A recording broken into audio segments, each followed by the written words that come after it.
Hello, everyone. Okay.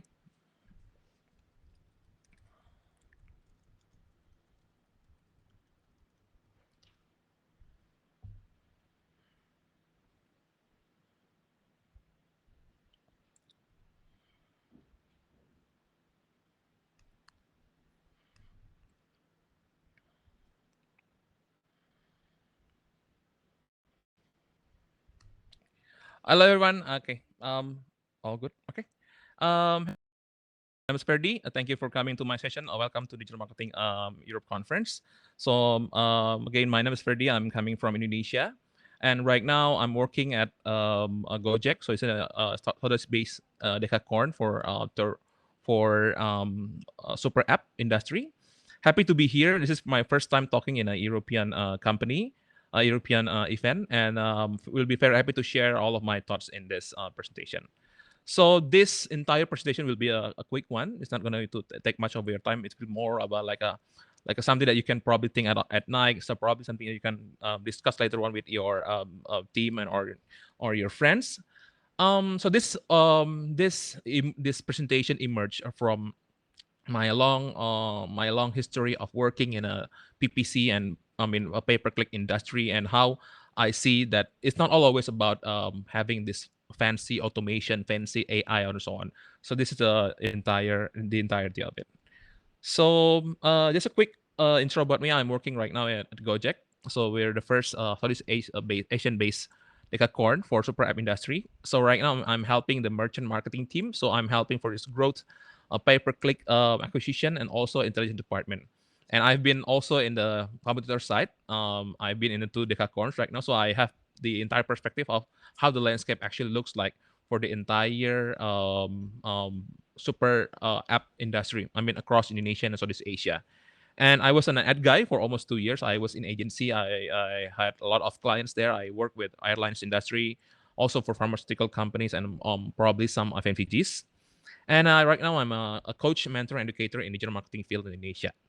And we can start probably with a very simple very simple infographic about how back then, I think it was like almost like 4 years ago, every tech industry in this world is actually booming. I mean, I saw when I joined my previous company in a previous startup, there was like a lot of demand for optimizing for advertising industry. And back then, Google and Facebook, both of them, they have already improved the dashboard along with the third party and so on. So it's something that probably interests people most, and that's where digital marketing start to grow up, especially for Southeast Asia. And I know for the context of Europe, it's going to be probably earlier, but the overall growth of the industry is actually immense when it comes to 2016 and 17. And we see that there's a lot of revival in the and also a lot of optimism when it comes to advertising industry. And back then, the AI and all the machine learning is actually improving, and that's why most people are actually seeing it as a totally new stuff that probably they want to invest on. And that's what we did back then. We invest a lot of majority of investment in third party in media, and because we of a very simple premise, because we believe that we should be having this more and more contextual approach to our customer. So by contextual meaning that we want to hit them in a very personalized way, in a way that um, probably hitting their soft spot that they can convert easily and be precious customers for us. But then if you see 2020, we saw that even during pandemic, there's a lot of movement. I think you already saw that even Apple, they've already started to ban a lot of advertiser from coming into their platform. And I know that it's going to be like a lot of discussion from that part. But the top line is that because Facebook and Google knows that they were the top players, they started to scrutinize their extent of oligarch and their control over the market by ensuring that all the third-party cookies and tracker and all of the competition is being dominated by them. And we know that they expand to DV360 and a lot of third-party media that they own by themselves. And we can see that also from other perspective, from a AdSense perspective, it's actually dropping. So we can see that this actually they are exercising more and more control, and this is where we start seeing the major drop and the major downfall and the major, what I might call eventually a death of the third party PPC mark media. So we can see that more and more people, I mean, we can see that more and more PPC industries is actually dying because they cannot survive this kind of race and dominance of this Facebook and Google. And we can see here that the market share is actually quite big. Actually, most cases in Southeast Asia is that they dominate market so much so that the local premium publishers has to start optimizing their revenue in more optimizing their revenue generation model in a more efficient way. And at this point, you can see that there's this amazing quote from Rothenberg that we see that the moment they start forbidding relevant data points, meaning that Apple, I mean the way Google through their app, I mean they want to start forbidding the relevant data points to be shared to the party. The PPC market will only benefit the large scale players because these players would have the more data points that they that the lower players, lower scale player has, and then they eventually will actually dominate the market. And we can see that right now it's actually started tilting toward the big players. And what happened right now is that I started as a very optimistic digital marketer. I saw that okay, in the future there will be a lot of media that I can explore. There will be a lot of third party that I can use, a lot of targeting opportunity that I can use. Back then, we even envisioned about how we can actually utilize telco data to actually create a scoring system to measure the performance or probably the buying power of each of the individual customer that we have for Indonesian market. And it involves, and I tried to invest in some of them. I tried to play around with the A/B testing with a lot of them, and then in the end of the day, after years of experience, I saw that it was just a straight up monopoly. Again, this is a very skeptic way of seeing it, but the way that we are optimizing it right now is that it's always skew up toward Facebook and Google, and then when you want to communicate to the other stakeholder, and they were saying, can we explore another one? You will always end up with the same promise, that because it's all the one that we have, and this is the one that has been proven to give us the best ROI for what we have. And is it good or not? It might be yes, or probably if we see it in a more like an entire industry way, it's actually changing a lot of players' preparedness, because right now the moment the way one of the way to the one of the actually method for third party PPC marketing strategy or third party advertiser, or what we call in a usual term is ad network, would be to add this contextual targeting. So what they do is that they want to they have this a lot of strategy to actually cluster the audience in a more like granular way, in a more precise way, and they actually sell it to the audience. And then you can actually see that I think it started in 2014. You can see that a lot of third-party media actually offering you a lot of audience bracket that they try to tell you that okay, this audience bracket actually worth that much, and so if you want to target this, you will have this kind of potential. So I remember back then, one of my ad network partner actually tried to sell me a technology in which we actually listen to TV conversation, and we can actually formulate a network.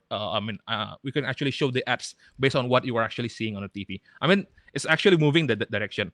But then, if the actual practice right now is that it's not that easy to actually it's not actually to it doesn't mean that more data points actually correlate with better and positively with better performance. So there were like a test in 2019 from all of the testing between the third party media and then contextual marketing strategy, that actually the one with the contextual marketing is actually perform less better than the one with a very broad basic PPC strategy. So what does it mean? It means that it doesn't always end up as what we expected. So meaning that adding this fancy AI and technology and so on, adding that kind of promise to your ad network or in your agency promise, doesn't always mean that your performance will always be better. And the moment the brand or the client or anyone start to A/B testing it, and this moment is gonna be facing its downfall. So what does it mean for us? as an agency, advertiser, and network, and all the stakeholders within the ad tech and PPC system, this is the moment when we need to start looking back at our entire marketing plan and to see how most of the growth of Facebook and Google, they are probably primarily driven by advertising. So meaning that most of their investment, most of the tech investment will be all in advertising industry, and we can see that because they invest in that part so much and they rely on it so much because you know that 90% or 90% or 80% of their revenue was coming from advertising. They know that they want to capitalize it on you know, on it so much. So what does it mean for us as somebody who is sitting in an agency or somebody who is sitting as in a network industry or somebody who is sitting in a like early startup that want to scale up their budget, but we always face the same issue. And this is the moment in which we start need to think. This is my entire premise of my short deck here, that we need to start balancing between the tech and non-tech part of the PPC industry. So when I started to see the entire PPC industry, the entire part of digital marketing, I I started to think that I think it's all about having this powerful AI tools inside embedded inside your like platform, and also meaning that having all this powerful tech of your product, and also it's all about AI. It's all about AI. But the more I learn about things, the more I realize that it's just a like a modified version of a supply chain. So whenever you want to start advertising and network, you actually want to see that both, I mean, a majority of them actually share their network, right? And it's all about supply chain. So meaning that if I start scaling up at A, and platform A cannot give me the CPC that I want, or the cost per click that I want, or this CAC that I wanted, they will start to ask me for more budget for a higher CPI, in which they actually try to look for this network outside of their platform. And this is what actually happening right now. So we can see that there's a lot of supply chain in the back, and that it doesn't actually show up when it comes to the media plan. It doesn't actually show up when it comes to the pitch to the client. And right now, with the awareness and the growing demand to understand the process in the network back end better, this will eventually happen. So what I envision is that in the next 5 to 10 years, more and more A/B testing opportunity will be conducting, and more scrutinization, or the way we actually audit our advertising performance, we're going to be more and more prominent. So even I think last 3 or 4 years, I think AskFlyer, Adjust, and branch, all of the third-party tracking app is actually devising a lot of strategy to anticipate all the growth of the fraud at network that we all know that is actually happening right now. I mean, I'll just drop the elephant in the room, but it's actually happening right now. So I mean, there's a lot of ad network that actually is giving you a meaningful, probably a lot of install, a lot of registration, but doesn't mean that actually are real people. That doesn't mean that actually want to convert. So this is something that probably is happening. And right now, we know that with the generation of digital marketeers and all the improvement and all the innovation that the entire field is actually having, this will be something that probably happening in the future.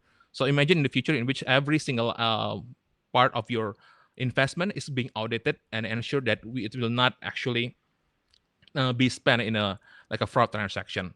And I know that in some e-commerce and majority of the e-commerce, they are probably investing more in this kind of part.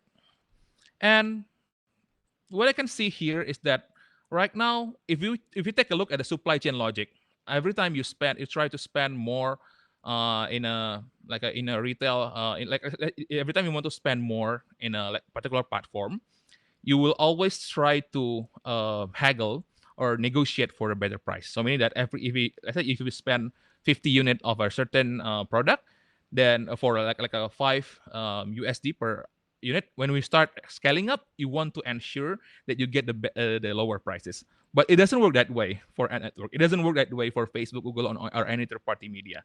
And right now, this is what actually, if when it comes to investment and cost per acquisition growth, this is what actually happening right now. So there's a saturation point in which some industry, some early startups, some lower scale SMEs. I think if we want to grow the market, we need to start prioritizing on other than enterprises client. This is where most industries are breaking.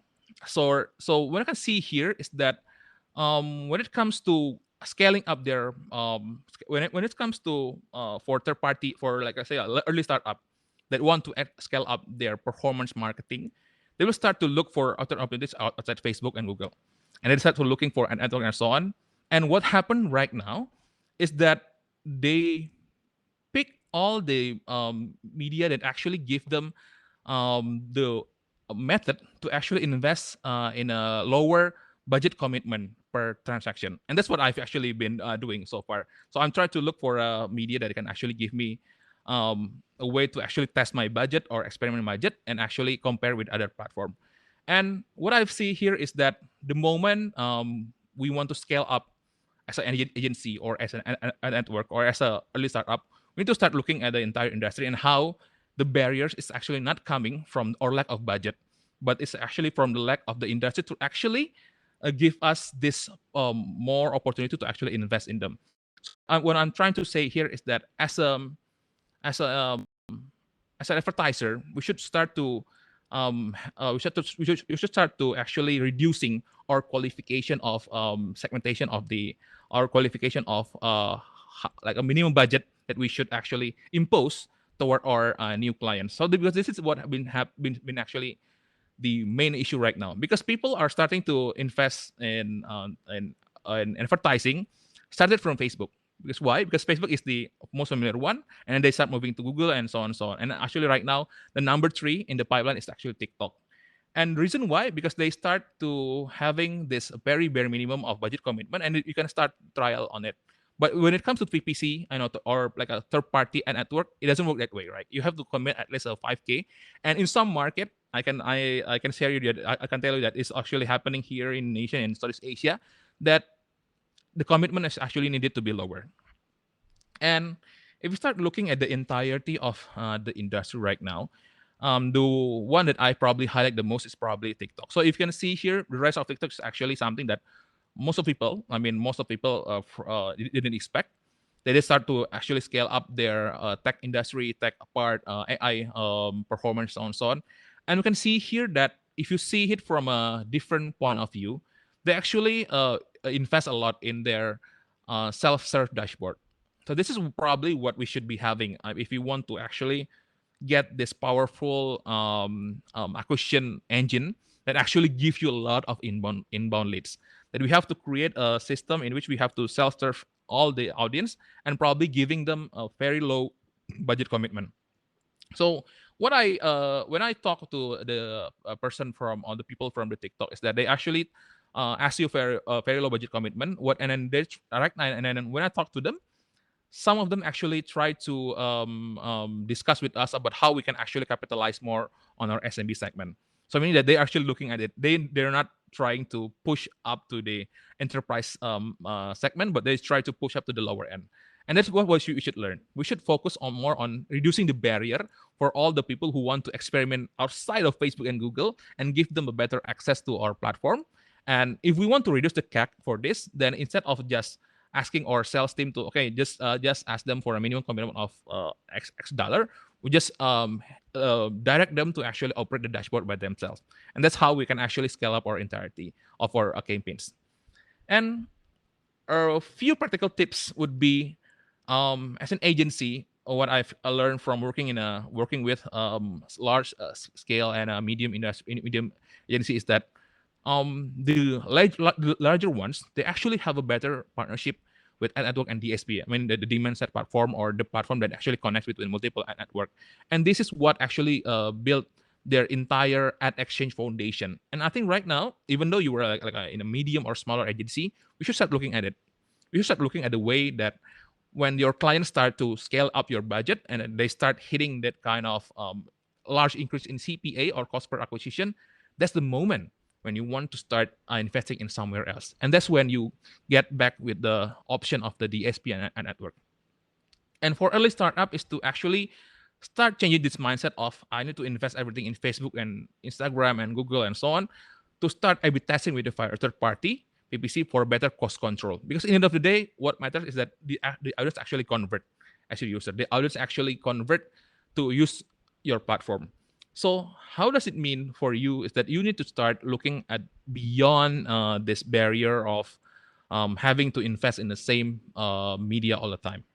And last but not least, for the advertising tech industry, regardless of it's a PPC or probably just a regular omnichannel solutions, is that we need to start having a better connection and supply chain foundation for PPC or trade desk. What I've seen is that most of the ad tech industry, some of them actually invest a lot in their tech in their AI development, which I think is good. That's good. But again, it's a subject for discussion because you cannot validate the performance of your AI until it's actually generating your revenue, right? I mean, I've seen the best and the worst case of AI, but other than just focusing on AI, you need to start focusing on how in the supply chain foundation of your end is actually being improved that well. So what it's mean is that you need to build a network with a DSP and a lot of PPC network, so that whenever your client want to scale up their budget, you don't have to impose that much of a rise in a CPA, and that's how you actually can grow your ad tech industry. Um, that's it from me. A quick short interview. I hope that is enlightening to you. Again, I don't want you to share my own skeptical or pessimism, but I want to share you that this is probably the skeptical way to actually see that the ad industry is not all about fancy automations, fancy advertising technology, or fancy targeting, but it's all about having to optimize this supply chain and tech part of it to actually generate better value for our customers. Thank you so much for your time. So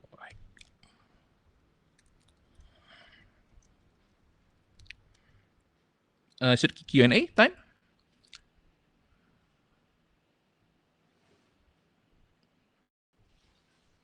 Oh, okay. Any questions?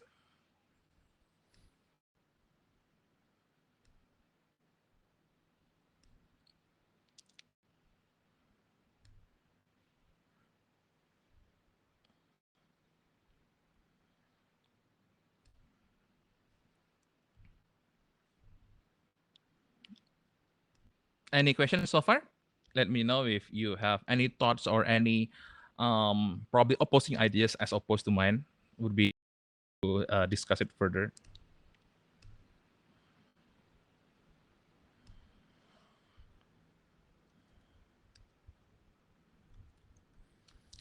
All right. That's it from